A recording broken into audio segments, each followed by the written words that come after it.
जय जय नमोस्तु नमोस्तु नमोस्तु नमोयंताण नमो सिद्धाण नमो हरियाण नमो ज्ञान नमो वैसवसावड़ भवानी मंगलम गौतमो गणी मंगलम कुंदकुंदादि जयंत नमोस्तु मंगलम सर्वमंगल मांगल्यम सर्वकल्याणकारकम प्रदानम सर्वधर्माणां जयं जयतु शाश्वतम् नत्वा जिनेन्द्रं गतसर्वदोषं ये तो करवा रही थी, प्रीति वाली तो बैठी थी। जब सर्वविदर्भ फोन आया तो मेरे पास। विजय सिद्धांत प्रवेशिके हम विरचते स्वर्गदियांता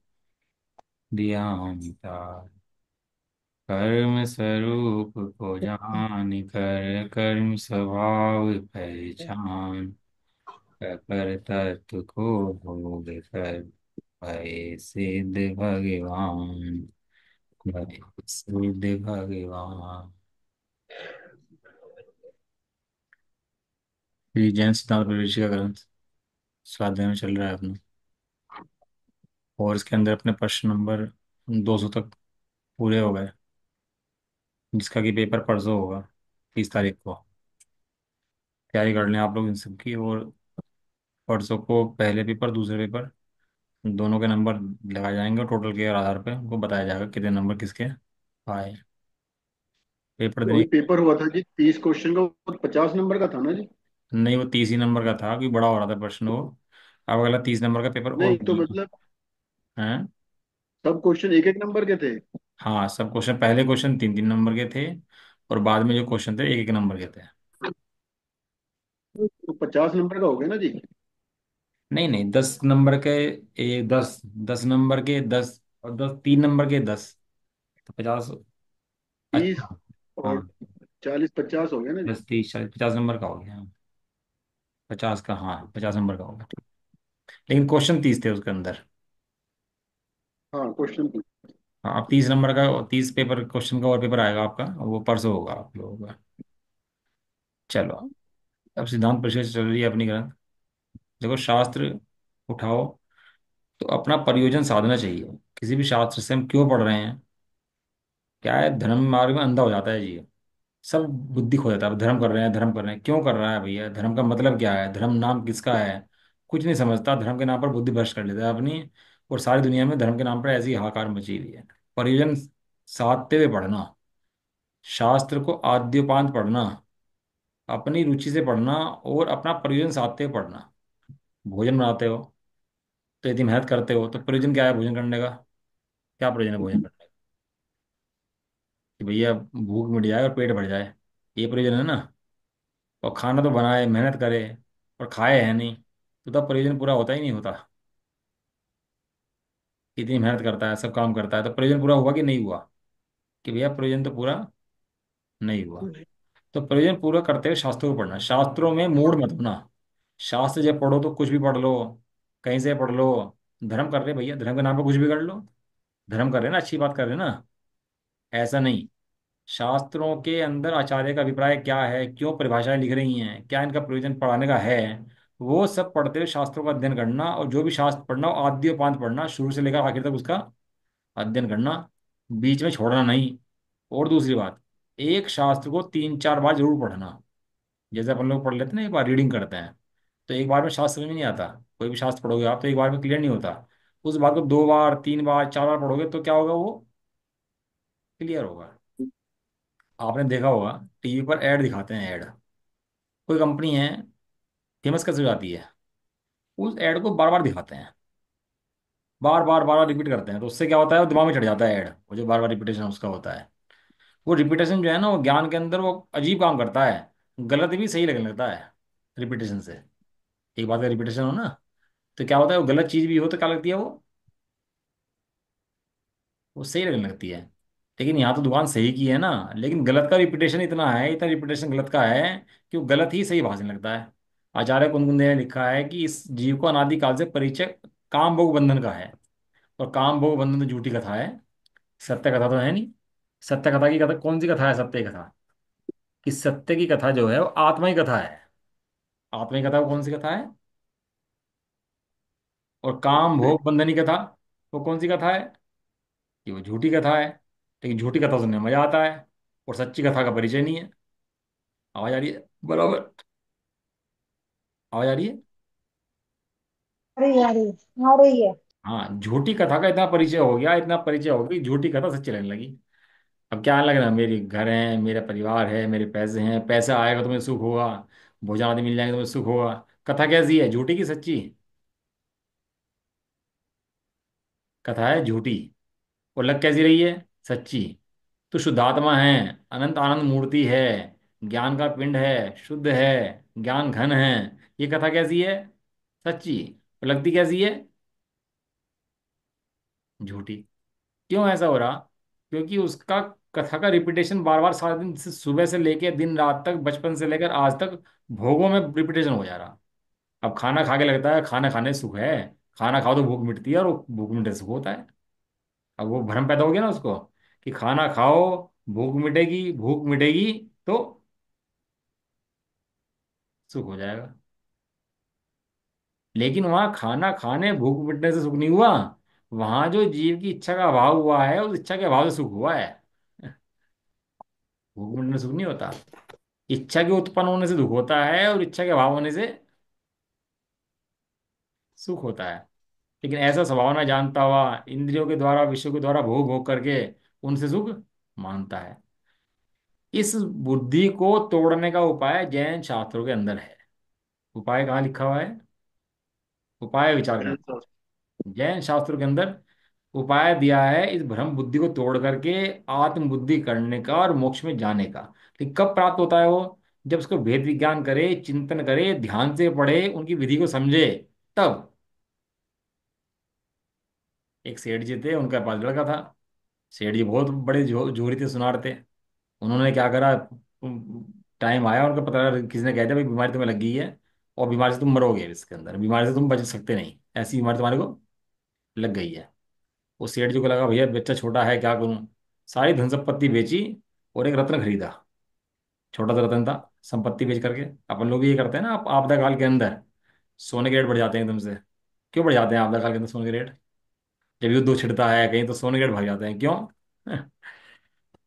क्योंकि सबसे महंगे आइटम में ज्यादा जीव लगाता है उसके अंदर। महंगा आइटम और थोड़ा हो, तो थोड़े से में ज्यादा पैसा आ जाता है उसके अंदर। तो सेठ जी ने रत्न लिया, और रत्न बाई चांस पाप कर्म का उदय था। सारी संपत्ति बेच के जो रत्न लिया था, वो रत्न नकली था।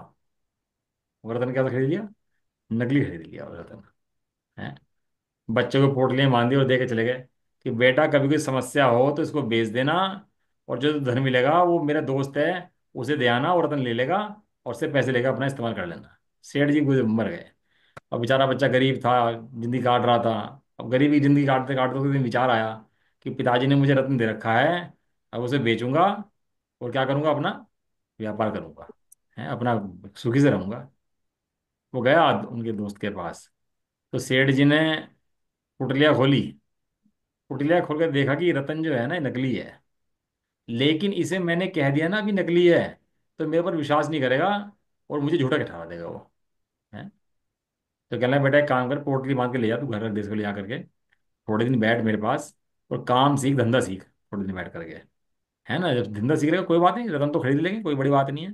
तू काम धंधा सीख जाएगा, तो थोड़ा मुझे कमा लेगा, खेलने खेलना। अच्छा हो जाएगा। काम सीखने लगा। 6 महीने हो गए, साल भर हो गए। काम सीखते सीखते एक दिन सेठ जी बोले, सीख लिया भाई, कि हाँ, कि जाओ रतन ले आओ। अब रतन लाया, और रतन लाकर चेक करा, तो उसे बताना पड़ा कि नकली है असली है। हैं? और वो समझ गया भैया रतन कैसा है। निकली। कब माना उसने? जब पहचान कर ली उसकी, तब। यदि पहले कहते तो नहीं मानता। इसलिए ग्रंथों में, शास्त्रों के द्वारा पहचान करें। परीक्षा प्रधानी आज्ञा प्रदानी से श्रेष्ठ है। आज्ञा प्रदानी को मोक्ष नहीं मिलता, परीक्षा प्रदानी को मोक्ष मिलता है। परीक्षा प्रदानी की श्रद्धा ऐसी अड़ी हो जाती है कि कोई लाल बदलना चाहे तो बदल सकती नहीं है उसकी। किसकी? एक होता है आज्ञा प्रदानी, और एक होता है परीक्षा प्रदानी। दो शिष्य होते हैं। क्या नाम लिए? आज्ञा बताओ क्या नाम? प्रदानी। आज्ञा प्रदानी और निश्चय प्रदानी। परीक्षा प्रदानी। परीक्षा परीक्षा परीक्षा परीक्षा प्रदानी। प्रधान। हाँ, मैंने कहा और आपने मान लिया, तो उसकी श्रद्धा के अंदर इतना बल नहीं होता। लेकिन जो परीक्षा करके मान ले, उसकी श्रद्धा के अंदर बहुत बल होता है। इसलिए जैन धर्म के सिद्धांत पढ़ करके एक एक सिद्धांत को समझना और परीक्षा करना कि वास्तव में ऐसा ही है कि नहीं है। जब परीक्षा कर लोगे तो कोई लाख कहेगा ना तुम्हारे से कि नहीं ऐसा नहीं ऐसा है, तो मानोगे नहीं आप बात को। इसलिए सात तत्व, देव शास्त्र गुरु का स्वरूप, अपने हित के लिए परीक्षा करके समझना, और शास्त्रों के अंदर पूरी विधि दी हुई है इसकी। चलो अपना तो आगे चलते हैं। अपना हो गया था इसके अंदर 201 प्रश्न। उच्छ्वास नामकरण किसे कहते हैं, ये तो हो गया था ना अपना उच्छ्वास नामकरण तो, कि जिस कर्म के उदय से शरीर में सांस आता है जाता है उसे उच्छ्वास नामकरण कहते हैं। शरीर से संबंधित जो भी क्रियाएं होंगी वो नामकरण से होंगी। शरीर के सामने जो कुछ भी होगा, सुनना हो देखना हो, ये सब नामकरण के उदय से बनती है सारी चीजें हैं। और उससे भी जीव का ज्ञान होता है, और ज्ञान के द्वारा जीव उसके अंदर से जानता है। तरस नामकरण किसे कहते हैं, कि जिस कर्म के उदय से दो इंद्रिय पर्यायों में जन्म होता है, दो इंद्रिय आदि पर्याय में जन्म होता है उसे तरस नामकरण कहते हैं। नीचे लिखा है जिस कर्म की वजह से जीव का गमन आगमन भाव होता है उसे तरस नामकरण कहते हैं। चल फिर सकता है, आ जा सकता है, उसका नामकरण तरस नामकरण कहते हैं। एक इंद्रिय जीव का जो शरीर होता है ना, मांस वाला शरीर नहीं होता वो। जो एक इंद्रिय शरीर होता है ना, जितने भी स्थावर जीव भी हैं और जो निगूदे जीव है, उनका शरीर जो होता है मांस वाला शरीर नहीं। नहीं होता। और दो इंद्रिय से जो शरीर होता है उसका होता है मांस वाला शरीर होता है, मांसल बोलते हैं उसे, मांसल। जितने भी दो इंद्रिय आदि से जीव शुरू होंगे उन सबका शरीर मांस वाला होगा। इसलिए जो अणुव्रत लेता है, अणुव्रत के पढ़ा है ना आपने, कोई अणुव्रत कितने होते हैं, अणुव्रत कितने होते हैं अणुव्रत? 5। 5। अहिंसा अणुव्रत। हाँ, सत्य। हाँ, सत्य, अचोर, अपरिग्रह, झूठ। ब्रह्मचर्य। अपरिग्रह और ब्रह्मचर्य। परिग्रह। और ब्रह्मचर्य। ब्रह्मचर्य नहीं कहते, वो शील बोलते हैं उसको, शील बोलो, क्योंकि हाँ, ब्रह्मचर्य सील तो बोल नाम दो। है, शील शील है ना। तो उसके अंदर क्या है, जो संकल्पी हिंसा का त्याग होता है, संकल्पी हिंसा के अंदर होता है दो इंद्रिय आदि जीवों की संकल्प करके हिंसा करने का त्याग उसका होता है। दो इंद्रिय जीव क्यों लिखा उसके अंदर, एक इंद्रिय जीव क्यों नहीं लिखा उसके अंदर? क्योंकि दो इंद्रिय का जो शरीर मांसल शरीर होता है, इसलिए लिखा उसके अंदर दो इंद्रिय शरीर, है ना। तो दो दो इंद्रिय जीवों की हिंसा का बहुत पाप है। हम घिया खा लेते हैं, घिया के अंदर जीव होता है, लेकिन इसके अंदर गेहूं के अंदर सुलसुली कीड़े पड़ जाएं तो वो नहीं खा सकते अपन लोग। क्यों, घिया तो तुमने खा लिया। फिर घिया में होते हैं एक इंद्रिय जीव, मतलब निगोद्य जीव। निगोदिया जीव एक के आधार से एक, उसमें प्रत्येक और साधारण का फर्क है ना, इस ऐसा जीव होता है उसके अंदर। लेकिन वो उसको मांस वाला शरीर नहीं होता, इसलिए उसको हम बना भी लेते हैं और खा भी लेते हैं। लेकिन ऐसा नहीं है कि उसके अंदर मांस वाला दोष आता है, उसके अंदर मांस वाला दोष नहीं आता। तो भाई ऐसा कैसे हुआ कि हम एक इंद्रिय वाला जीव तो खा लें और पांच इंद्रिय वाला जीव ना खा सकें? तो कहते हैं उसमें परिणामों का फर्क है बहुत ज्यादा। एक व्यक्ति मिला हमारे को, कहला भाई मैं मांस खाता है, कहला हाँ मांस खाता हूँ। बहुत बड़ा ज्ञानी जीव भैया, इतना बात पढ़ के बैठा हुआ है। मैं मांस खाते हो, कहला हाँ मांस खा लेता हूँ, मांस तो नहीं खाना चाहिए। कह रहे भाई साहब आप क्या कर रहे हैं, आप भी तो खा रहे हैं। मैं क्या बात कर रहा? कह रहे आप घिया खाते हो, तोरी खाते हो, तो आप ये भी तो एक जीवों का शरीर है, आप भी तो खा लेते हो। तो मांस खा ले वाला मुझे ज्ञान पढ़ा रहा। क्यों पढ़ा रहा? क्योंकि उसे प्राणों की पता ही नहीं है कि इस जीव के कितने प्राण होते हैं और किसकी घात से कितने हिंसा होती है। प्रत्येक जितने प्राण बढ़ेंगे और हिंसा बढ़ेगी, उतना ही उसका असर परिणामों के ऊपर आएगा। एक मांस वाला शरीर खाया और एक घिया तोरी खाई, दोनों में जमीन आसमान का फर्क है। और सुनो, एक इंद्रिय के अंदर भी साधारण वनस्पति वाला जीव, एक इंद्रिय वाला जीव लिया और प्रत्येक वनस्पति वाला जीव लिया, दोनों के अंदर जमीन आसमान का फर्क है। कि साधारण के अंदर एक के आधार से अनंत जीव पड़ते हैं, और प्रत्येक के अंदर एक के आधार से एक जीव पड़ता है। लेशे का फर्क है। कितना कितना बड़ा फर्क पड़ता है परिणामों के अंदर।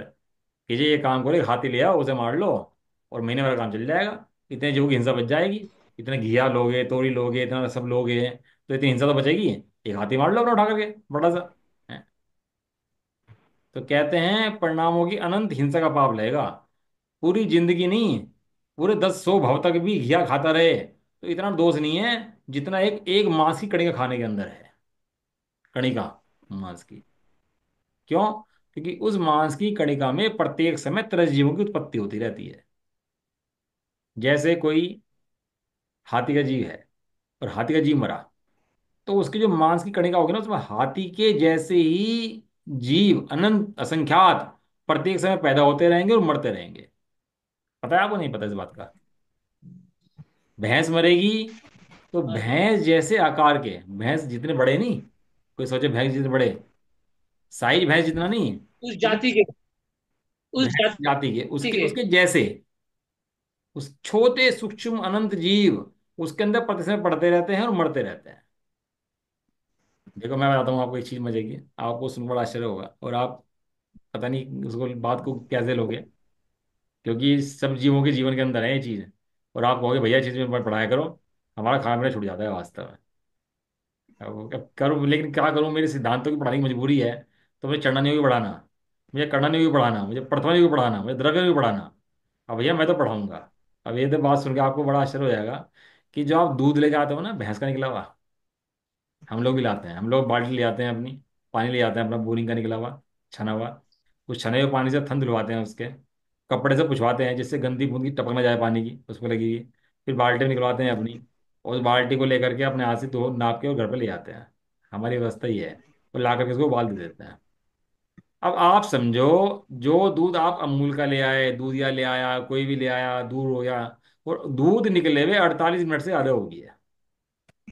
अंतर मोड़ से ज़्यादा हो गई है, एक समय का 48 मिनट, 48 मिनट से अगर ज़्यादा हो गए, तो उस दूध के अंदर वो भैंस जैसे असंख्यात जीव पड़ जाते हैं उस दूध के अंदर। और वो दूध हम उबालते हैं और पी लेते हैं। बहुत भयंकर दूध है वास्तव में। पहले कहते थे कीड़े पड़ गए इसके अंदर, अब हमको क्या, जीव पड़ गए, जीव पड़ गए, जीव पहले बोलते थे इसमें कीड़े पड़ गए। पानी की मियाद चली गई तो क्या बोलते थे इसमें, कीड़े पड़ गए। वो जैसे कहते हैं ना, कीड़े पड़ गए तो आदमी भागता था उससे। अब क्या जीव पड़ गए, हाँ जीव तो पड़ते हैं, कोई बात नहीं यार, पी लो कोई बात नहीं है। और क्या कीड़े पड़ गए इसके अंदर, तो ऐसे ही भैंस का दूध निकलने के 48 मिनट के अंदर उबाल नहीं आया, तो उसके अंदर भैंस जैसे ही असंख्यात जीव पड़ जाएंगे, जन्मेंगे और मरेंगे प्रत्येक क्षण उसके अंदर। समझा ना? नहीं, ये जो मदर डेयरी का दूध आता है थैली में, ये तो वहां से 400 डिग्री टेम्परेचर पे गर्म होता है, फिल्टर होकर। वो तो आप कुछ भी कल्पना कर लो उसकी। जो सामने का नहीं है हम तो शोध शोध मानते ही नहीं है। जो सामने का है हम शोध उसे ही मानते हैं, जो पीछे का है हम शोध मानते ही नहीं। अब चाहे आप धर्मशाला में भोजन करा दो शोध का भोजन, हम मानते ही नहीं शोध का भोजन है। क्योंकि जो हमारे सामने का वही शोध है, उसके अलावा पीछे का कोई शोध नहीं है हमारे लिए। हाँ नहीं, ये तो अगर निश्चित दे देते और ये भाई सब ठीक तो है बात। भयंकर अभक्ष हैं सारे के सारे। चलो अपनी बात चल रही थी यहाँ पर तरस जीव की। तो तरस जीव के अंदर ऐसे नहीं कि हाथी का जीव मार लो तो भैया उसके अंदर वो कुछ नहीं होगा। हाथी के जीव के अंदर प्रत्येक समय उसके अंदर 5 जीव पड़ते रहते हैं। तो इतनी तो कही है भगवान ने कि भैया जो घिया तोरी आदि हैं उन्हें तो खा सकते हो, लेकिन जिसके अंदर तरस जीव पड़ गया, वो गेहूं हो, अनाज हो, कुछ भी हो, उसे खाने की परमिशन शास्त्रों के अंदर नहीं है। क्योंकि उस तरह नाम कर्म वाले वनस्पति को खाता है, तो उससे मांस खाने का दोष आता है। बहुत से जीव होता है ना भाई, गेहूं बीज गया तो छान लिया और पिसवा लिया। आप समझना, गेहूं अगर बीज जाए ना एक बार, तो उसके अंदर भले ही ना दिख रहे हो, उस बंद दाने के अंदर भी सुलसुली होती है, उस बंद दाने के अंदर भी। और मैं ऐसे नहीं कह रहा, फोड़ के देखी है हमने, इसलिए बता रहा हूँ आपको। वो बाहर से छेक नहीं है उसके अंदर कोई भी, और पता नहीं लग रहा अंदर सुलसुली है कि नहीं है। और दो करके देखा तो अंदर सुलसुली बैठी है उसके। इसलिए कोई भी गेहूं आदि हो तो कम लाओ, कम इस्तेमाल करो, ध्यान से इस्तेमाल करो, सुखा के इस्तेमाल करो। कहीं जीव ना पड़ जाए कि 2 इंद्रिय जीव पड़ गया उसके अंदर, 3 इंद्रिय जीव पड़ गया उसके अंदर, तो उसका मांस खाने का दोष अपने को। और बताऊं दूसरी बात इसके अंदर आगे की, जितने पैकेट आते हैं बाजार के, बाजार का घी, बाजार का पनीर, बाजार के लड्डू, जितने भी अपन लोग खाते हैं बाजार के, जितने घी के सामान, दूध के सामान खाते हैं, वो सब नॉन वेज से बनते हैं। उनकी कोई मर्यादा नहीं होती और सबके समय मांस पड़ता है। जिसने बाजार की मिठाई पैकेट खा लिए, टॉफी खा ली, आज के टाइम की बात बता रहा, उसने साक्षात मांस का ही भक्षण कर लिया। या आप ऐसी बात मत बताओ, ये तो सब खाना पानी भारी हो जाएगा तो सामने आएगा तो कैसे खा पाएंगे। इसलिए बता रहे हैं खाना पीना भारी हो जाए बाजार का, इसलिए बता रहे हैं। सामने आए तो दिखाई दे जीवों का खंड है इसके अंदर, ये खाना योग्य नहीं है। क्यों? क्योंकि इसके खाने से परिणाम खराब होते हैं, परिणाम खराब होने से कर्म बनते हैं, कर्म जब उदय में आते हैं तो फिर रोता है बैठ करके, ये क्या हुआ। हाँ, उसमें एसेंस गिरे होते हैं, एसेंस केमिकल्स गिरे होते हैं जो नॉनवेज से बनते हैं। हमारी दृष्टि उस कर्मों के उदय पर, जो तुम्हें दुख भोगे उसके ऊपर है। तो वहां इनकी दृष्टि भोगों पर है। ज्ञानी भोग देखता है और अज्ञानी भोग देखता है, और ज्ञानी उसके कर्मों के उदय को देखता है। इतना फर्क है दोनों के अंदर। इसलिए अपन लोग जैन हैं, बहुत विवेकी हैं, कम खा लेंगे, लेकिन विवेक से, शोध करके ध्यान से ही खाएंगे, अपक्ष भक्षण नहीं करेंगे। और सुनो, कहने लगा आप टॉपिक रोक दो आप ये, और ज्यादा मत बोलो इसके ऊपर। हैं? सुनाओ नहीं कि अरे, रोक रोक दो अभी। हैं, नवीन हैं? बाबू हम बहुत ढीठ हैं, हम चिंता मत करो, बहुत ढीठ हैं हम। ढीठ किस मामले में? तो छोड़ेंगे नहीं इसलिए ढीठ है। मतलब छुट्टे नहीं है, छोड़ेंगे नहीं, छुट्टे नहीं है। गलत है। देखो, जो वो नहीं जिनवाणी भैया जी, में। आपने वो मक्खन का बोला था ना कि वो साक्षात मांस का पिंड है। हाँ, मक्खन, हाँ, बटर का। मैंने तो छोड़ दिया। मैं तो नहीं खाती हूँ। उसमें इतना है कि निकलते ही खा लो तो कोई दिक्कत नहीं है। जैसे ही नहीं, बाजार निकला, का अमूल का आता है ना, वो ये तो वो वाला। सब बकवास है। सब बकवास है, वो सब मांस से बनता है, वो तो उसमें कुछ नहीं है। मैं क्या कह रहा था, सुनो, और खतरनाक बात सुनो। जितने विधान के बाद जो भोजन बनते हैं ना, शुद्ध भोजन, और जो लिखा रहता है शुद्ध घी, अटपैरा घी, जितने बाजार से आ रहे और धर्मशालाओं में खाने बन रहे हैं, उन सब की स्थिति बहुत खराब है। आप एक काम करना। क्या कह रहे हैं? आवाज कट रही है, आगे समझ नहीं आ रहा क्या कह रहे हैं। जितनी बन रहे हैं, आप एक काम करना, बनने से 1-2 घंटे पहले चले जाना वहां पर, जाके देखना वहां की स्थिति क्या है और कैसे बन रहा है। तब जाके पता लगेगा वो छलने कैसे बन रहे हैं, और पानी ऊपर से निकल रहा है, और अनछना पानी नीचे जा रहा है, और ढोल पिट रहा है छने जल का, और वो ऐसे ही बने जा रहा है। हमने गए, हमने किया ऐसा। एक डेयरी थी वहां पर, कहा शुद्ध घी निकलता है, अटपैरा घी निकलता है भाई यहाँ पर, शुद्ध घी बिल्कुल। हम भी चले गए, भैया शुद्ध घी कैसे निकलता है, हम ही निकलवा रहे हैं जाके। और हम पहुंच गए डेयरी पर ही, अपनी बाल्टी डोल छलने वाले लिए, हम डेयरी पहुंच गए वहीं पर ही जहाँ निकल रहा था। वहां जाके देखा तो वहां पर जो बाल्टियां थी, वे गीली थी और छलने के नाम पर टाट पट्टी बांधी हुई थी। और वो टाट पट्टी का छलना बंधा हुआ वहां पर जा रहा था, और वो वैसे अनछना पानी से दूध चल रहा था, और कीड़ी निकल रही थी, और कह रहे थे अटपैरा अटपैरा चल रहा था घी वहां पर। हाँ हाँ, रख दो। आप देखो ना थोड़ा, जिस चीज को आप इस्तेमाल करना चाह रहे हो, खाने पीने जो इस्तेमाल करना चाह रहे हो, उसको थोड़ा देखो तो सही कि इसमें है क्या, इस्तेमाल क्या हो रहा है उसके अंदर। नवीन भाई, लेकिन तुम घी कैसे निकालते हो? मैं बता रहा हूँ, रसना इंद्रिय का लोलुपी, वो देख सकता ही नहीं है कि इसके अंदर क्या भक्ष्य है और क्या भक्ष्य है। खाता रहता है, भगता रहता है बस, और पाप बांधता रहता है।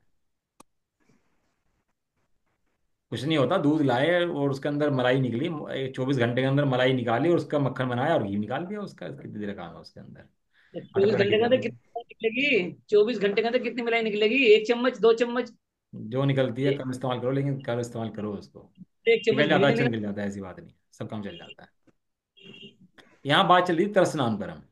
इस नामकरण से दो इंद्रिय आदि पर्याय में जन्म होता है जीव का, और तरस जीव में उत्पन्न होता है, तो ये मांसल शरीर वाला जीव होता है।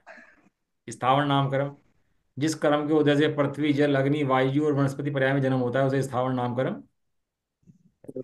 कुछ पूछना होगी तो पूछ लिया करो, कहाँ से कैसे करें, क्या करें, कोई कोई शंका हो, कोई दिक्कत हो तो पूछ लिया करो। और एक बात बोल दूं इसके अंदर, बाजार का आटा करते हैं इस्तेमाल सब लोग, बाजार का आटा कि जी अब चक्कर ही हो गया। हमें कंपनी के ऊपर इतना भरोसा हो गया, इतने चढ़ाने के ऊपर नहीं हुआ भरोसा अपने, दवाइयों के ऊपर, कंपनियों के ऊपर, कंपनी के बने मेटल के ऊपर इतना भरोसा हो गया, उसमें जो मोड़ लगी हुई है वो ठप्पा लग के बिल्कुल बहुत बढ़िया मोड़ लगी हुई है, इसे खा लो कोई दिक्कत नहीं। लेकिन सब कंपनी इतनी भी हैं, सब ये लुटेरे हैं, बस ये समझ लो, सब धन के भोगी लूटे बैठे हैं।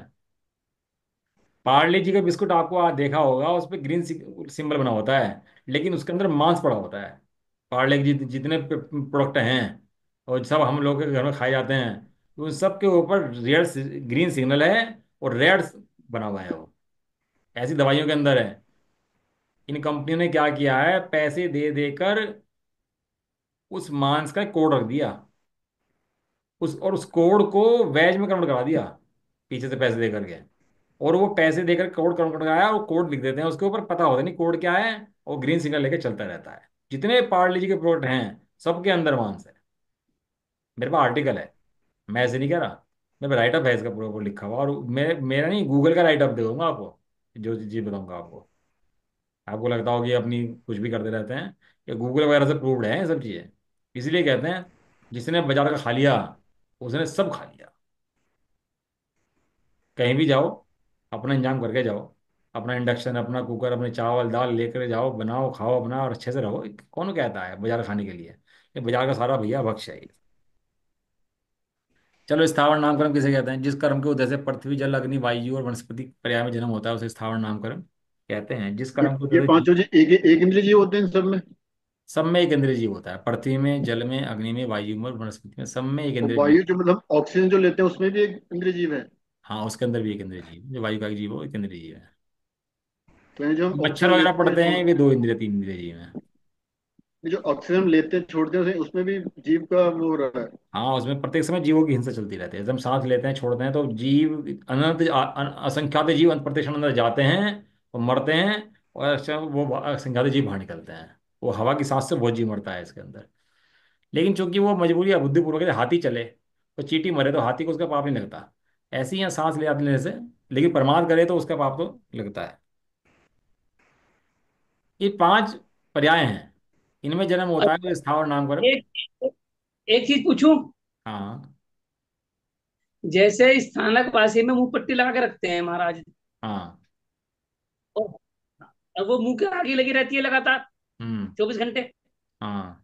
अब सांस हम ले रहे हैं, सांस छोड़ रहे हैं, तो वो पट्टी पे वो सांस जो है पट्टी में अटक जाती है, हवा उसकी, और वहीं वो जीव मरते रहते हैं, वहीं से जाते रहते हैं, वही अंदर जाते रहते हैं, वही बाहर आते रहते हैं।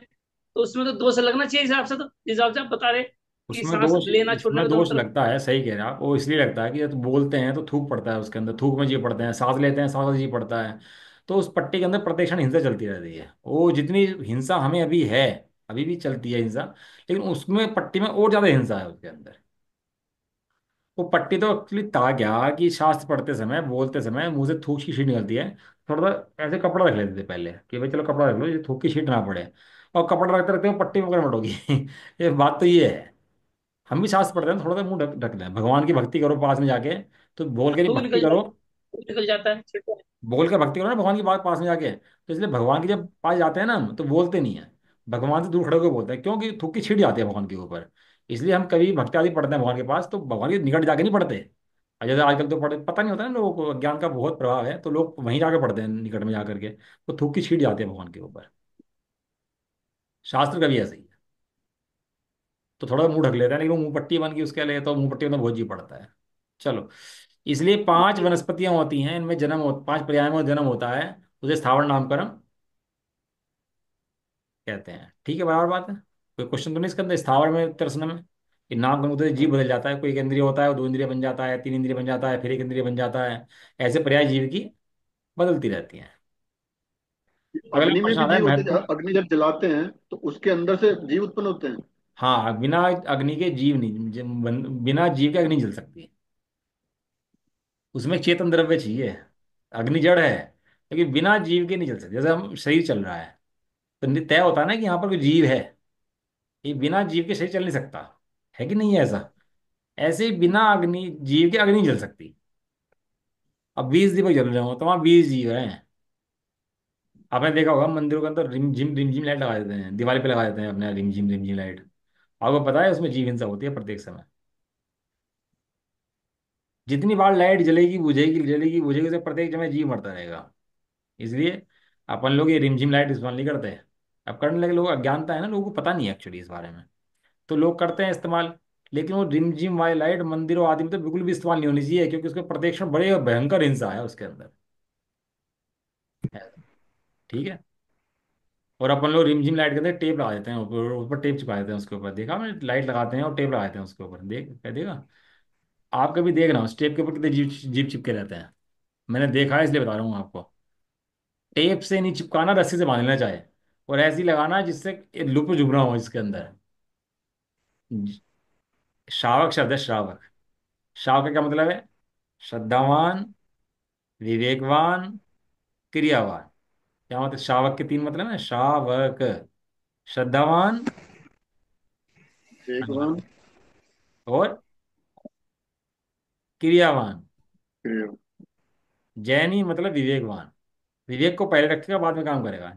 चलेगा तो देख कर जीव इंसान हो जाए, सब्जी बनाएगा तो देख कर जीव इंसान हो जाए, बोलेगा तो सोच कर किसी का दिल न दुख जाए, सोचेगा तो सोच कर क्योंकि खटा सोच ना सोचूं मैं। हर चीज के अंदर विवेक पहले रखेगा, और जब विवेक पहले रखेगा तो गलत काम भी फिर उसके नहीं होते। पहले विवेक फिर कार्य, है ना? पहले सोचो फिर बोलो, है ना? 100 बार तोल और एक बार बोल, है ना वो कहावत। ऐसे ही बहुत विवेक लगाए और फिर एक काम करे। पानी के अंदर, जीव हिंसा के अंदर, घर के काम के अंदर, बहुत चीजें, व्यापार के अंदर, है बात करने के अंदर, हर चीज में विवेक पहले। अहिंसा परमो धर्म। हमारा धर्म का लक्षण क्या है? अहिंसा। इंसान। ना बाहर में हिंसा करना, ना अंदर अपने आत्म की हिंसा करना। इसका नाम है जैन। वे ही सच्चे जैन। चलो पर्याप्ति का बात चल रहे थे। पर्याप्ति अथवा पर्याप्त नामकरण किसे कहते हैं? कोई भी जीव होता है उसको ना पर्याप्ति होती है। पर्याप्ति माने प्राप्त करना। पर्याप्ति माने इंद्रियों को प्राप्त करना, शरीर को प्राप्त करना, मन को प्राप्त करना, है इस आहार को प्राप्त करना। प्राप्त माने विकास। पर्याप्ति माने विकास। तो विकास होना। जैसे आपने देखा होगा, एक एक आम आया, आम के ऊपर कैरी आ गई। अब कैरी का विकास होते होते क्या बन जाता है वो? आम। हाँ, आम बने। लेकिन बहुत सी कैरी कच्ची टूट जाती है, वो आम बन ही नहीं पाती। फिर पेड़ से टूटी, अब आम नहीं बन सकती वो। तो उस क्या हो गया, वो कच्ची रहेगी, वो उसको बोलते हैं आम भी, कैरी। उसको क्या बोल देते हैं? आम ही। कैरी। तो जो आम बना पूरा, उसकी पर्याप्ति पूरी हुई, पूर्ण विकसित हुआ, वो आम बन गया। लेकिन पूरी नहीं हो पाई, वो कच्ची अवस्था में टूट गई, उसको बोलते हैं कैरी, है ना? ऐसे ही जीव, आपको पता होगा, जब जीव मनुष्य योनि के अंदर आता है, तो जब गर्भ ठहरता है, तो उस समय कितने शुक्राणु बाहर निकलते हैं? गर्भ के अंदर कितने शुक्राणु आते हैं भाई? साइंस में, आज की डेट में साइंस में कहो तो करोड़ों में संख्या है, 3 करोड़ है, 4 करोड़ है। और अपने जैन धर्म के हिसाब से कहो तो कितने शुक्राणु बाहर निकलते हैं? कि असंख्यात शुक्राणु बाहर निकलते हैं वीर्य के रूप में। कितने शुक्राणु बाहर निकलते हैं? संख्या। अच्छा। पूरा असंख्यात शुक्राणु जो हैं, वो प्रत्येक शुक्राणु जो है मनुष्य गति की योनि का बंध लेकर के आया है। प्रत्येक क्या जाती है उसकी? उसकी एक इंद्रिय जाति नहीं है, उसकी मनुष्य गति की 5 इंद्रियों की जाती है जो लेकर के आया है। और हम्म। बात है ना? क्योंकि हम्म। बिना मनुष्य की जाति के तो वो बाहर निकलता नहीं है उसके असंख्यात में से, फिर तो वो एक इंद्रिय में चला जाएगा। और सारे के सारे भागते हैं निकल करके, और भाग करके योनि में प्रवेश करना चाहते हैं। और उन सारों में से कोई एक दो उस योनि के अंदर प्रवेश पाते हैं, और बाकी सारे जो होते हैं उनका क्या होता है? मर जाते हैं, वो अपर्याप्ति हो जाती होंगी। उनकी पर्याप्ति पूर्ण नहीं होती, उसको बोलते हैं अपर्याप्तक। क्यों? क्योंकि आए तो थे योग्यता लेकर के, लेकिन योग्यता पूर्ण नहीं हो पाई, तो उसको बोलते हैं अपर्याप्तक भी। और जो हाँ। गर्भ में गया, और गर्भ में जाने के बाद भी शरीर प्राप्त करा, शरीर प्राप्त करके इंद्रिय प्राप्त करी, मन प्राप्त करा, वहां पूर्ण हो गया, और पूर्ण शरीर में से निकल आया बाहर, उसको क्या बोलते हैं? पर्याप्ति। उसको बोलते हैं पर्याप्ति पूर्ण हुई उसकी तब। और पर्याप्ति पूर्ण ना हो, वहां गर्भ के अंदर भी बहुत सा व्यक्ति होता है, पता लगा उसकी दांत नहीं निकले, किसी की आंख नहीं बनी, किसी के कान नहीं बने, हो जाता है ना, बहुत सी बार सुना हो आपने। तो गर्भ में ही मर जाते हैं वहीं पर ही। ये संसार के दुख दिखा रहा हूँ मैं आपको। मैं आपको ये पर्याप्ति नहीं पढ़ा रहा, मैं दिखा रहा हूँ संसार के दुख, और अपनी मनुष्य भव जो मिला है दुर्लभता उसकी, बहुत ही दुर्लभ भावना पढ़ा रहा हूँ आपको, और संसार भावना पढ़ा रहा हूँ आपको। जो बन ही नहीं पाया उसके दुख, जो बनने गया उसके दुख, और जो बन नहीं पाया उसके दुख, और बन करके निकला, फिर निकल करके पर्याप्ति पूरी कर ले, और जीवन में धर्म कर ले, वो उसकी उसकी उसकी पर्याप्ति पूर्ण है। बिना पर्याप्त की रह जाता है। वो झिल्ली बन जाती है ना गर्भ के अंदर चारों तरफ। गर्भज होते हैं, जरायु होते हैं ना इस तरह के जीव। एक अंडज होते हैं, गर्भज होते हैं। तो जो गर्भ के अंदर जीव होता है ना, झिल्ली बन जाती है चारों तरफ उसके। तो चारों तरफ जो है ना झिल्ली बन जाती है, और झिल्ली के अंदर वो हाथ पैर मारता है ना, तो कि माँ का पेट फट जाए झिल्ली ना होकर, तो वहां पर तो वो झिल्ली के अंदर प्रवेश करता है एक जीव, और वो झिल्ली के अंदर पैदा हो जाता है। और वो उसके अंदर बड़ा होता है, और उसकी प्रजाति वो पूर्ण करता है। और जैसे ही बाहर निकलता है, झिल्ली काटते हैं उसकी, पहले नस काटते हैं, झिल्ली काटते हैं सांस लेने के लिए उसको। शेर का बच्चा होता है ना, तो शेर के बच्चे के अंदर में झिल्ली नहीं होती। शेरनी का बच्चा हो, डॉक्टर साहब बता रहे थे, कह रहे शेरनी के बच्चे की झिल्ली नहीं होती, वो बिना झिल्ली का होता है। और जैसे ही निकलता है तो शेरनी की योनि को फाड़ के निकलता है वो। और शेरनी के एक ही बच्चा होता है, दूसरा बच्चा नहीं होता शेरनी के। उसके उसके ऐसी कंडीशन है उसकी, शेर के बच्चे की। अच्छा। शेरनी के पूरे काल के अंदर एक बच्चा होगा, क्योंकि वो अच्छा उसको जी। क्योंकि वो झिल्ली नहीं होती, वो गर्भ फाड़ देता है उसका। और गर्भ फटने से दूसरा बच्चा उसका होता नहीं है उसके बाद। जैसे तीर्थंकर की माँ को एक बच्चा होता है। हाँ, डॉक्टर साहब तो बहुत लेते हैं इन चीज़ों को, बहुत बताते हैं मुझे डॉक्टर साहब तो इन चीज़ों के बारे में। ये तो पहली बार पता लगा कि शेरनी को एक बच्चा होता है जीवन काल में। चलो, हाँ वो ऐसे उसकी पर्याप्ति की उसकी दशा ऐसी होती है, और पर्याप्ति पूर्ण कर लेता है। लेकिन ऐसे शेर के देखो जीव के भी ऐसे ही पर्याप्ति होती है। मनुष्य के जीव के भी, गधा, देखो, बैल, घोड़ा, सबके जीव के असंख्यात निकलते हैं शुक्राणु। और कोई एक आधा निकलता है बन करके पंचेंद्रिय। तीर्थंकर एक पुत्र क्यों होता है? आदिनाथ भगवान के जो दो थे, आदित्य भगवान के, दो पुत्र नहीं थे, ऐसे आदित्य भगवान कैसे हो गए? खुद तो अकेले थे ना, उसमें खुद तो अकेले थे ना, भाई नहीं होता उनका, कहने को मतलब ये है। अच्छा अच्छा। भाई या बहन नहीं होते, अकेले होते हैं, मतलब इनका कहने का मतलब वो है। मैंने भी सोचा, दिमाग लगाया इसके देखो बारे मुझे, में जब हाँ, मैं एकदम बोले तो मेरे को भी लगा ये ऐसे कैसे बोल जब मैंने कहा ना, तो मैं एक मिनट के लिए रुका।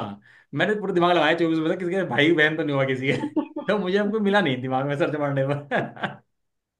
मैंने गूगल खोला अपना, और गूगल में टाइप किया मैंने अपने, तो मैंने ढूंढा अपने दिमाग के अंदर, तो मेरे को मिला नहीं इसके अंदर कोई भाई बहन किसी तीर्थंकर का हुआ हुआ। नाभि राय के है ना भ्रमरी सुंदरी। नहीं नहीं, वो तो पुत्री थी काल का ना। प्रभाव था। नहीं नहीं, आदिनाथ वाली पुत्रियां थी वो तो। आज रानी की पुत्री हुई ना, राम सुंदरी तो बहन थोड़ा नहीं थी उनकी। अच्छा अच्छा। हम्म। वैसे तो तीर्थंकर की पुत्री भी नहीं होती, लेकिन वो काल के प्रभाव से उनकी पुत्री हुई, उनको हुंडास में निकाले ना, इसके अंदर पुत्री हुई इसलिए। ये कहने का मतलब ये, आप सोचना, थोड़ा विचार करना, कि असंख्यात शुक्राणुओं में से अगर हम उस शुक्राणु में होते जिसको नहीं बनना था, तो क्या होता, कहाँ होते आज। आज हमारी घर में प्रवेश करा, पर्याप्ति पूर्ण हुई, हम निकल गए, हम बाहर आ गए, और उसके बाद भी हमें जैन धर्म जैसा मौका मिल गया, और उसके बाद ही मनुष्य भगवान खराब कर दें, तो हमारे से गया बीता और कौन हो सकता है, ये बताओ। अच्छा जैसे, ये जो जैसे अभी एक उदाहरण दे रहे थे कि हाथी की में जीव पैदा हो गया हाथी जैसे, तो वो जीव होते हैं हाथी जाति के, वो भी अपर्याप्त को प्राप्त होते हैं सब। हाँ, सब जीवों में होता है, तो जितने एक इंद्रिय से लेकर पंच इंद्रिय तक के जीव होते हैं, सब पर्याप्त तक अपर्याप्त सब में होता है। अब जैसे अब दूध है, दूध 48 घंटे तक 48 मिनट तक गर्म नहीं करा, तो उसके अंदर जो जीव उस जाति के पैदा हुए वो भी अपर्याप्त हुए। अपर्याप्त भी होते हैं, पर्याप्त भी होते हैं, पूर्ण भी आते हैं, अपूर्ण भी रहते हैं, दोनों तरह के जीव उसके अंदर। चलो, अब तो समय तो इतना हो गया आज, इसके अंदर एक थोड़ी चीज बता देता हूँ आपको, कि एक होता है खल, एक होता है रस। दो चीजें होती हैं, एक खल और एक रस। बस। रस।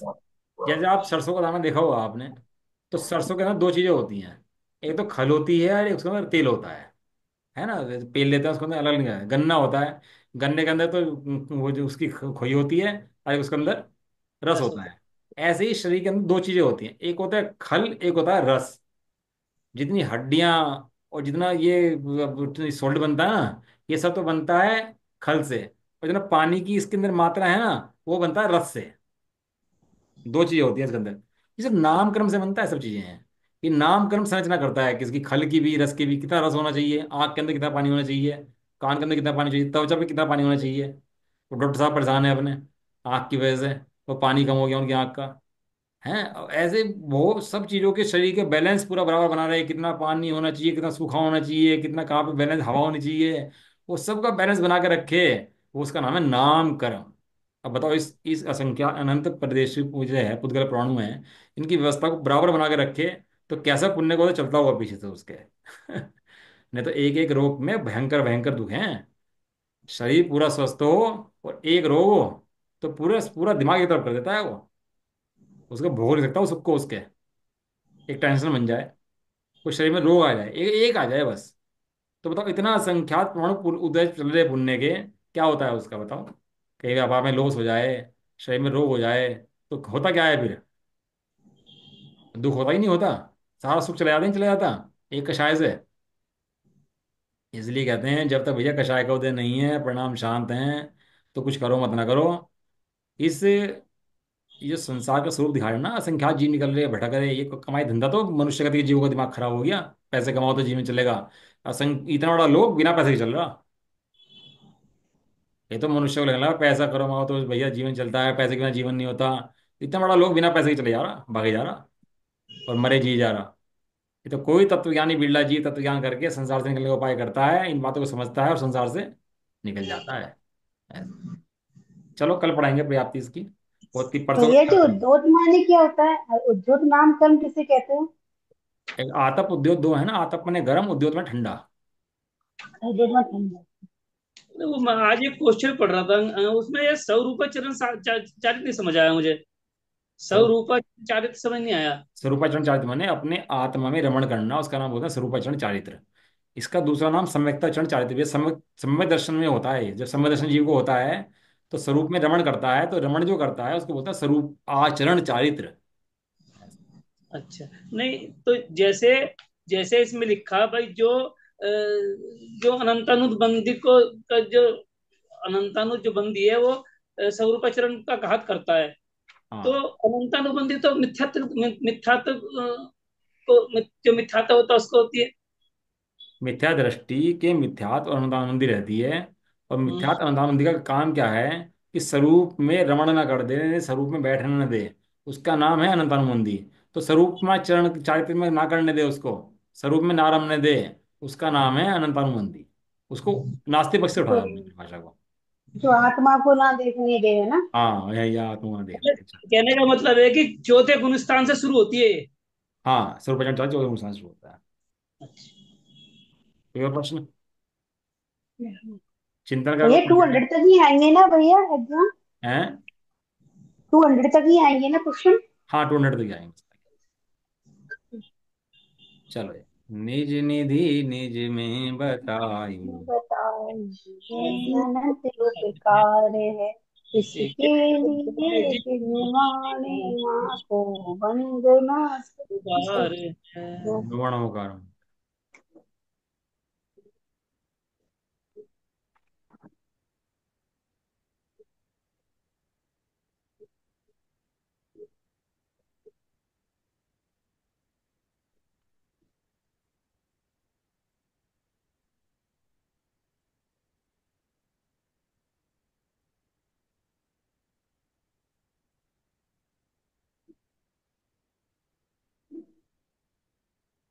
ये भाई क्लास चल रही थी, थोड़ा चढ़ाइयों के बारे में सिखाया, तो अगले दिन से सब गायब हो गया।